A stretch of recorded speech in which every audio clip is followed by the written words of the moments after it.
coming up on Marriage Today with Jimmy and Karen. You're extremely empathetic when you first meet a person. And empathy means to put yourself in another person's shoes. See, here's a great thought. I wonder what it's like to be married to me. Listen to this one. I wonder what it's like to be on the other side of my mouth. You ever thought about that one?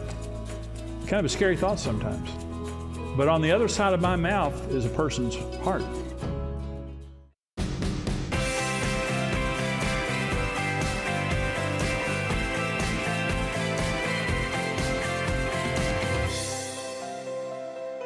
Intimacy means closeness on the inside, not just on the outside. Now, in Genesis chapter 2, when God created marriage, He created man and woman and marriage. This is what God said: "For this cause a man will leave his father and mother and will cleave unto his wife, and they two will become one flesh." And then verse 24 says, verse 25 says, "The man and his wife were both naked and unashamed." Now, in Marriage on the Rock, I talk about the 4 foundational laws of marriage. Okay, in this message, I'm going to talk about the 4 essential elements of intimacy. If you're going to have closeness on the inside, if you're going to be able to know each other and have unhindered access, no fear, nothing to hinder your intimacy at all, 4 things have to be present. So, intimacy, we're going to use an acronym here. It's INVEST. We're going to talk about the 4 areas of intimacy, and we're going to use an acronym, INVEST. Intimacy necessitates value, energy, sacrifice, and trust. That's the word invest. If we're going to be intimate, it means we must have value, energy, sacrifice, and trust. Those things that we read from Genesis chapter 2. Let's begin with mental intimacy, and we're just going to apply our acronym here. So, mental intimacy, the ability to share thoughts on a deep level and to successfully find a point of agreement on essential issues. Now, think about the importance of that related to marriage. The ability really to share any thought. Remember, intimacy means inner closeness, unhindered access. That I have access to your thoughts. There's nothing that you're keeping from me, and there's nothing toxic in our relationship that we can't share. Okay, mental intimacy. Number 1, we're talking about intimacy necessitates value. I value your thoughts. Your thoughts are important to me. Well, I counseled a guy, I was doing a seminar someplace, and this guy came and talked to me, and he was just as dumb as I was when I got married. He reminded me of me.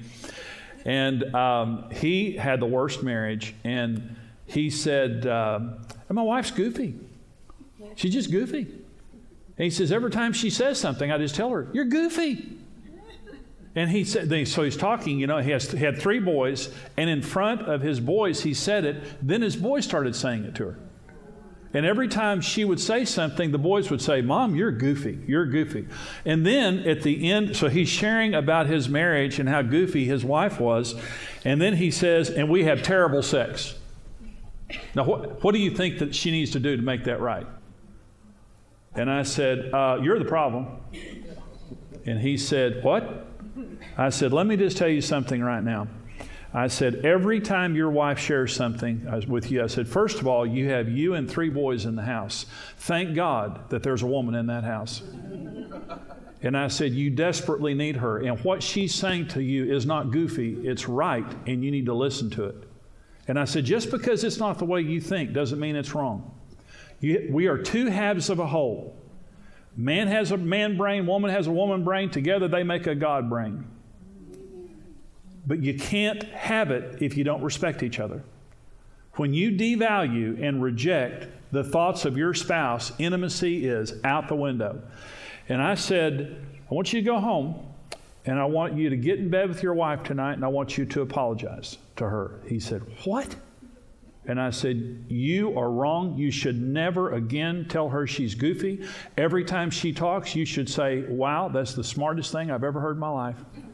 I don't understand it. I'm going to have to meditate on it a while, but it's awesome. And you tell your boys that you've been wrong and never to say that to your wife again. Well, so the next day at the seminar, he came, big old smile on his face. He said, well, we were up till 3 a.m. And I said, talking or having sex? He said, both. Because he got in bed and said to her, I am so sorry. I had no idea what I was saying to you was doing what it was doing. But Jimmy Evans told me that I was wrong. I want you to know that I'm sorry, and never again will I call you goofy. She bawled her eyes out. And then they were intimate. They now counsel people in marriage. They are the most awesome. I'm so proud of them because, he just took it on the chin. He just said, okay, I'm wrong. He went, he repented. They have helped so many people in their marriages. But think about your spouse is sharing something with you, your eye contact, countenance. Somebody can be sharing something with you, don't say anything wrong, it's like, and you just, or you're just not tuned in, and you know that they're not listening to you. Well, if you don't value what I'm saying, we're not going to have a successful conversation. And what it means is, because I know you don't value what I'm saying, I don't want to share anything with you. So my spouse won't share with me. What happens when they share? Okay, here's the second. Energy. I will work hard to listen and understand what you're saying. I'm going to have to because you're different than me, and because you come from a different perspective, I'm not just going to be able to hear simply and understand it because you're a different person. Another thing is this: all your major needs are different. All the major needs: men need honor, sex, friendship with their wives, and domestic support. Women need security, soft, non-sexual affection, open and honest communication, and leadership from their husbands. We're completely different. So understand, when your spouse is talking to you, if you don't work, if you don't apply yourself, first of all, I value what you're saying. What you're saying is important, and I value you. I know you're very different than me, but I'm not going to roll my eyes. I'm not going to fall asleep. I'm not going to do anything like that. I value what you say, and I'm going to work hard to listen and to understand it. And if I don't understand it, we're going to talk until I do understand it, but I'm going to work. Number 3 is sacrifice. I'm going to sacrifice my need to be right and to be judgmental. When your spouse is sharing with you, you need to understand, it's the old saying, you can either be right or be happy. For some people, they just always have to be right. And they're very judgmental. They very quick with their mouth. This is me. He is very quick. I've never been at a loss for words, and it's not a good thing. I'm just telling you right now. I wish I'd have been at a loss for words many times. But I know what I'm going to say, and what I have to do is restrain that, and sometimes just walk away when it's no big deal, and just say, I'm going to be wrong and be happy. I'm just not going to say anything. I'm not going to judge what they say. You don't have to be right. Sometimes you compromise. Sometimes you just go on with your life knowing that maybe, you're right, they're wrong, but you're not going to say anything. Number 4, trust.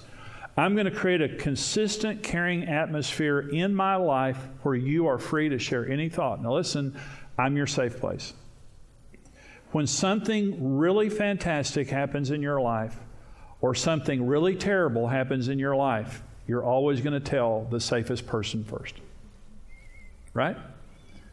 When you're going through something really good or really bad, you're going to talk to the safest person. In our marriage, I was not the safest person. Karen never shared anything with me for the first several years of our marriage because I was an idiot and didn't care, wasn't tuned in, very judgmental, had to be right. And finally, after years of, our marriage being bad, and then I changed and I repented and hung up my golf clubs and began to take care of Karen and to meet her needs and to say I was wrong. And the issue about being naked is it means purity. You can only have intimacy in an atmosphere of purity where you take responsibility for your mistakes and your spouse feels safe. So years later, when I had changed, Karen started sharing things with me, and I said one time to her, how long have you been thinking that? She said, well, for years. And I said, why didn't you tell me before? She said, Jimmy, I didn't trust you.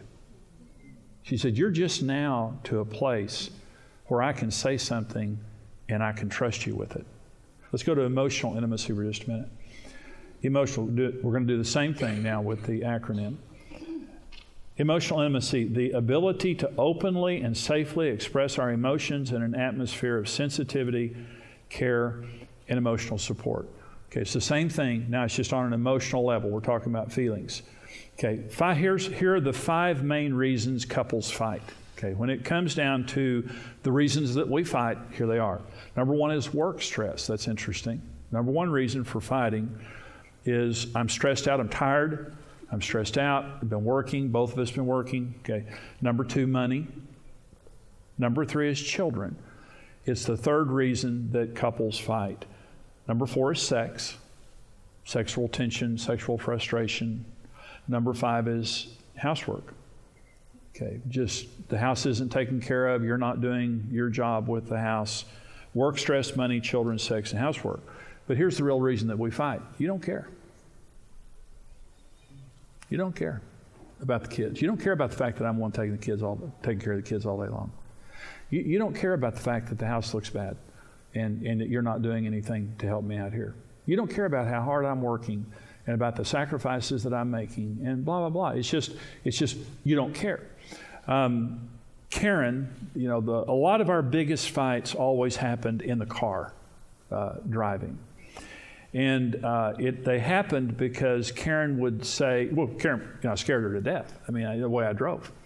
But I'm the greatest driver in the world. All my relatives, race car drivers in my mind, my dreams. But so I'd be driving, and Karen, and Karen's very animated. She's not a quiet passenger. And she's a backseat driver, A, and B, grabbing the dash, screaming, putting her feet up on the dash, all that kind of stuff. And so it just would grate. I'd get in a car and it would just grate on me. She'd be over there griping. And so one day I thought to myself, I don't care how she feels. Now, when we started dating, I did. When we started dating, I picked her up in my car, and I was so careful how I drove. I remember thinking, I don't want to upset her. I want her to like me. I want her to fall in love with me, so I'm going to be super careful how I drive. And I was. That went out the window. And she would sit over there, and she would complain the entire time I was driving. I didn't care. And the day came when I slowed down. And Karen is the type of a person that this is men. I know some of the men will understand this. One stoplight, she'll say, you could have made that. The next stoplight, she'll say, you're trying to kill us? You ran through that stoplight. So what I've learned is there is no right answer. Okay, so some of the men are getting some healing out of this. But what I've learned is this: life is better when I care. I care that I'm scaring you. I care that I'm upsetting you. If I see that this is upsetting you, I care about your feelings. See, we always care about each other's feelings when we first date and start relating, don't we? I mean, we always do.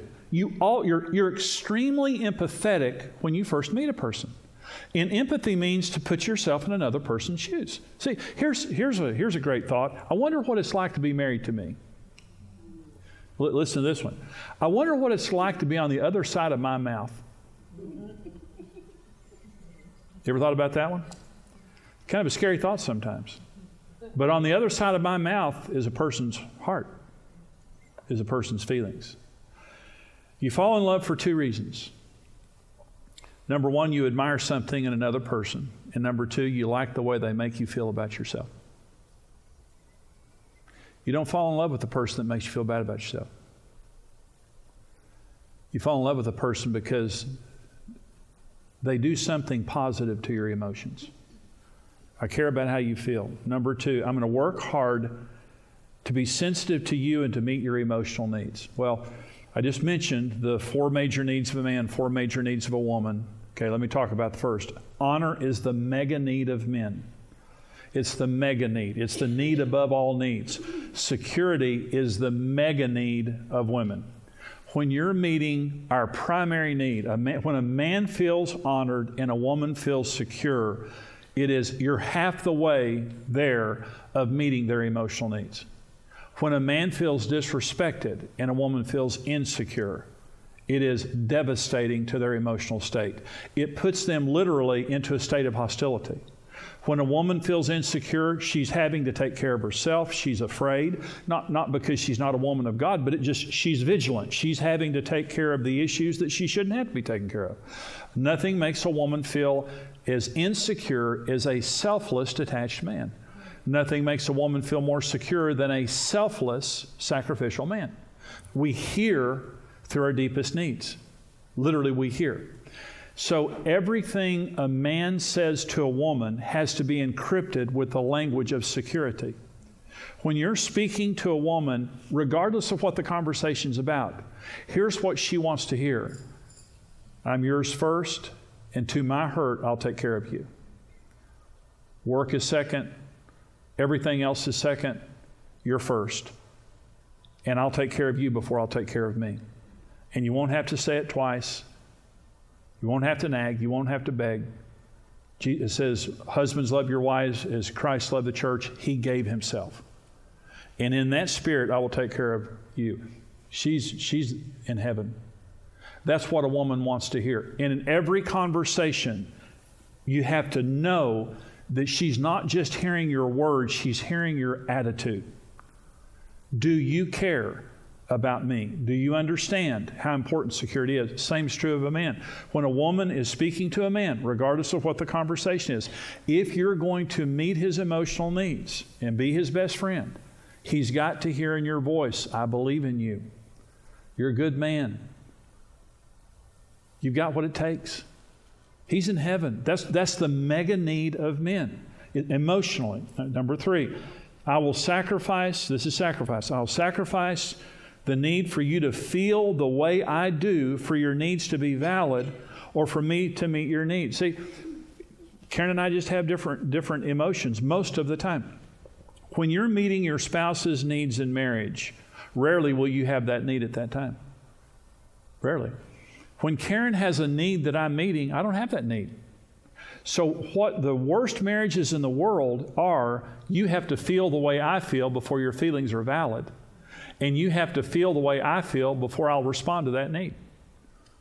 But in a good marriage, what it means is, I may not feel the way you feel right now, but because you feel the way you do, I'm going to come out of my world into your world, and I'm going to take care of your need. I'm going to sacrifice my typical inclination to be selfish and detached. And it's the way men and women both are emotionally if we're not careful. Lastly, trust. I will build an atmosphere where you're safe to share any feeling and to know it's valued and supported. And here's the main thing. My feelings may not be right, but they're real. I'm going to say half of my feelings aren't right. You know what I'm saying? I may be feeling jealous. I may be feeling insecure. I may be feeling angry.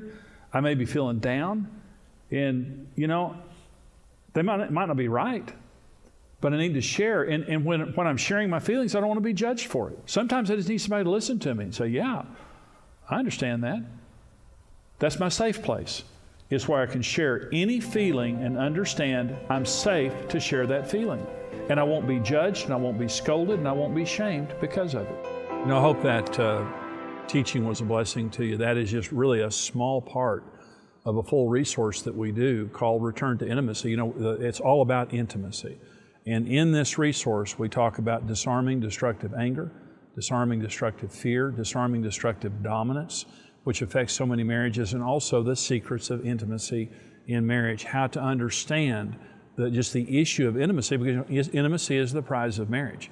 We get married because we want to be intimate, but in almost all of our marriages, we struggle. We get into fights, and maybe there's division, or maybe there's drifting apart. And this is how you can build the marriage of your dreams and deal with problems that you're experiencing in your marriage. A full 4-part series. And right now, for your gift of any amount to support us here at Marriage Today, we're going to give you the full CD series, Return to Intimacy, 4-part. And also now for your gift of $90 or more, if you can just be generous with us and send your most generous gift right now to support the ministry here at Marriage Today, we'll send you the full DVD series, 4-part, Return to Intimacy, along with our one devotional book. The one devotional book is just a wonderful book to read by yourself or read together on your date night or as a couple to help you build the marriage of your dreams. You can succeed in marriage. You were made for marriage. God never creates anything to fail, but we just need the right information. This will help you.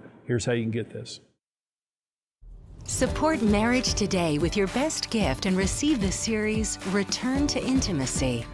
In this series, you will discover how to keep intimacy thriving and growing, why fear causes us to react, and practical steps to resolving anger, conflict, and dominance. When you devalue and reject the thoughts of your spouse, intimacy is out the window.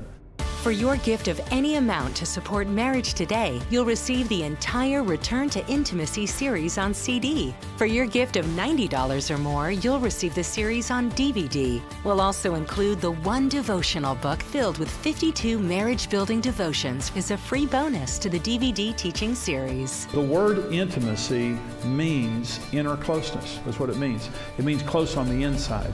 Recapture closeness in your marriage like you've never experienced before. Whatever your situation, you can return to intimacy.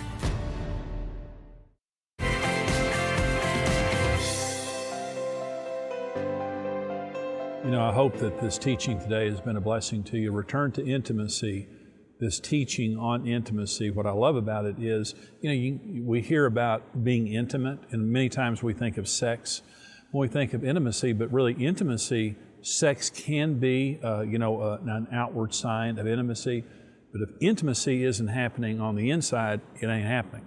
And we talked about value, value, energy, sacrifice, trust, and then applying that to mental and emotional intimacy. We just got an email here at Marriage Today, and it was a couple, and she had ordered Return to Intimacy, and they were having marriage problems. And when it came in the mail, they were having a lot of problems, but they sat down, her and her husband, and they sat down and they listened to this teaching that you heard on today's program. In fact, what you're hearing on today's program is just a part of a teaching and also just a very small part of our full seminar, Return to Intimacy. But she sat down with her husband, they listened to the teaching, they watched the teaching, and she wrote and said, when her husband heard that teaching on value, he turned to her and said, I don't value you. And I tell the story about a man that I met one time when I was doing a marriage seminar, and every time his wife made a comment, he would tell her that she was goofy, like I said on today's program, that you're goofy, and he would roll his eyes. They had no intimacy. She didn't want to have anything to do with him. She didn't want to have, sex with him or anything like that. Because when you don't value a person, when you don't value a person and give the energy at working at your marriage, they feel rejected. And I know many of you watching right now, you feel rejected.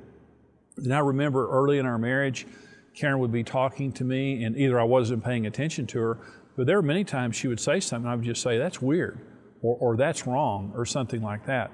And, to say the least, it wasn't good for our marriage, and it inhibited the intimacy of our relationship. And so valuing just means looking at each other.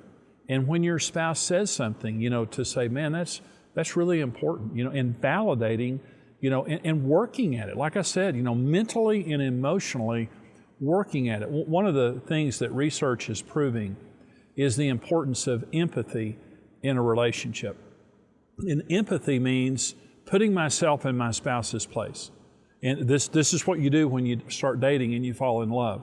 We're constantly assessing how our behavior is affecting our spouse, and we want it to be positive. For example, when you're dating, you're just working your head off to try to get that person to like you and to accept you and to love you. And so because of that, we're so careful at what we say, we're so careful at what we do.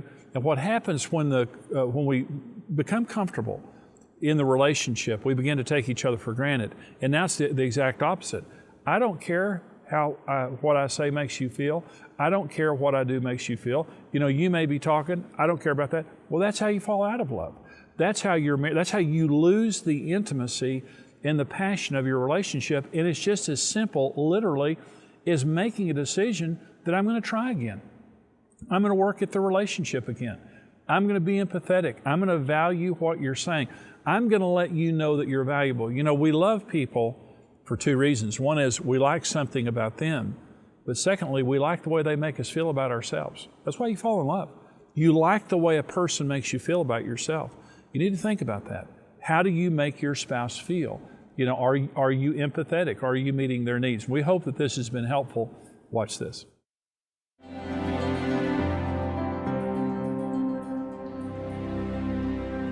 I hope this program today has been a blessing to you. We love coming to you to encourage you in your marriage and in life in general. You know, marriage today is under attack. There is absolutely no doubt about it. It's just under attack. And we raise the standard. Marriage Today exists to come to you and to people all across America and around the world and help them to succeed in marriage. We see the media, we see the entertainment industry, we see our own government so disrespectful of marriage, the way God created it. And today we see an absolute assault against the family unit and against traditional marriage. Marriage Today exists to raise the standard, God's standard, for marriage. And so would you help us? We're asking you, if you're blessed by this ministry, if you believe in what we're doing, the information is there on your screen of how you can call us, how you can write us and send us a gift, or how you can go online right now on our secure website and give to support Marriage Today.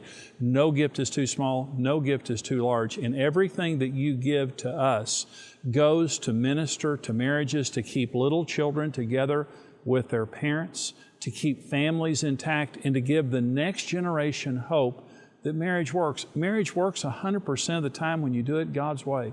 We all have a 100% chance of success in marriage when we do it according to God's design. And that's what we love to do. We love to give people hope. We love to give people help. And we have seen tens of thousands of marriages saved, millions of people's lives touched across America and around the world, but we can only do it because of the help of people like you. I'm asking you, if you would, right now, to give your most generous gift to support us here at Marriage Today. And you can also become a monthly partner and get a special resource that only our partners get. And the information is on your screen right now of how you can become a partner. Thank you so much for your faithful support for Marriage Today. God bless you.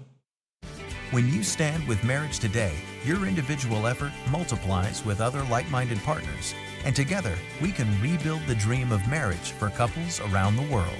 Being a rock-solid partner with Marriage Today grants you immediate access to an exclusive library of the ministry's resources and intimately connects you with our mission of helping couples succeed in marriage. That's really why we became rock-solid partners, just because there was so much available to help us to help other marriages heal the way that we have. That's why we're tied into the ministry. We want to be able to bless and give so they can keep doing what they're doing. You're guaranteed if you listen to any of the resources, you read the resources, you come to a conference, you will be changed. Everyone has something to give, and there are millions of unreached couples who desperately need the marriage-strengthening resources of Marriage Today. That's why we need you to join us. Become a rock-solid partner with the ministry and mission of Marriage Today. Thank you for watching Marriage Today with Jimmy and Karen. Support Marriage Today with your best gift and receive the series Return to Intimacy. Don't miss the first ever XO Marriage Conference. Host this global simulcast at your church or find a host site by visiting marriagetoday.com/simulcasts. Buy or stream, rent or download Marriage Today content, workshops, and more. Visit now.marriagetoday.com. Become a rock-solid partner today and connect with the mission of Marriage Today.